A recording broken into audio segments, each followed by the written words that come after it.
তোমার অভিনয় হয়তো পথ ভুলিয়েছিল তোমার মায়াবী চাহনির আড়ালে।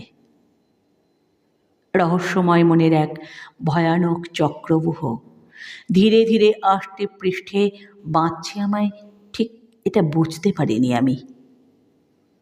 মিষ্টি মধুর কথার গোলক ধাঁধায় ক্রমশ হারিয়ে যাচ্ছিলাম, যেন কোনো স্বপ্নপুরী রাজকন্যার জাদুকাঠির ছোঁয়ায়, এক অদ্ভুত সুখের নেশায় আচ্ছন্ন আমার চিন্তা, ভাবনা, বুদ্ধি, বোধ সব যেন তোমারই ইঙ্গিতে পরিচালিত হচ্ছিল। আমি বুঝতে পারিনি আমিও এক অলীক স্বপ্নমায়ার রূপকথার জগতে একরাশ মিথ্যা প্রবঞ্চনা স্বার্থপরতাকে সত্যি ভবিষ্যতের স্বপ্নপূরণের আনন্দে বিফল হয়ে তোমার রূপের দাসত্ব স্বীকার করে গর্বিত ছিলাম। কিন্তু একটা দুঃস্বপ্ন এলো।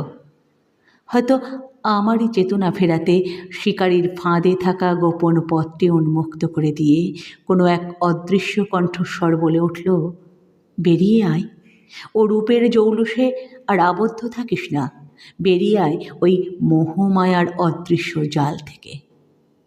ভয়ানক এক দুঃস্বপ্ন, অদৃশ্য এক অবয়ব থেকে বেরিয়ে আসা দুই হাত যেন আমাকে টেনে বের করতে উদ্যত। ঘুম ভাঙল বজ্র কঠিন নিনাদে। চোখ মেলতেই দেখি বাইরে প্রচণ্ড ঝড়, বিদ্যুতের ঝলকানি, উন্মুক্ত বাতাস সরাঘর তছনছ করে জাগিয়ে দিল আমায়। দেখি যাকে আগলে আমার প্রতিটি মুহূর্ত কাটত মহাসুখে, যার বাহুবন্ধনে ভুলে যেতাম সব কষ্ট যন্ত্রণা, সেই মায়াবী রাত আমার জীবনে এলো করাল ভয়ানক বিভীষিকাময় রাত হয়ে।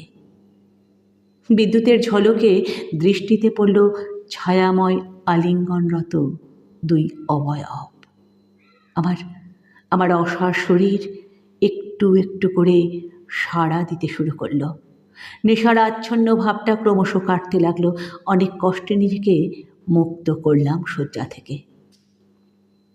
ওই অবয়ব তখনও আলিঙ্গনরত আপন খেয়ালে তন্ন তন্ন করে খুঁজলাম তোমায়। না, পাইনি।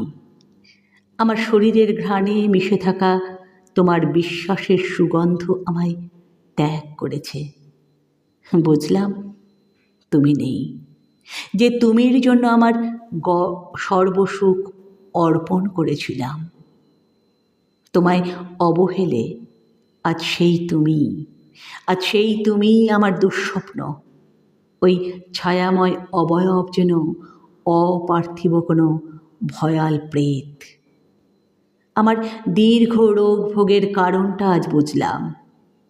রসায়ন বড়ই অদ্ভুত, সঠিক প্রয়োগ বড়ই মধুর, কিন্তু ভুল হলেই কঠিন ধ্বংসাত্মক।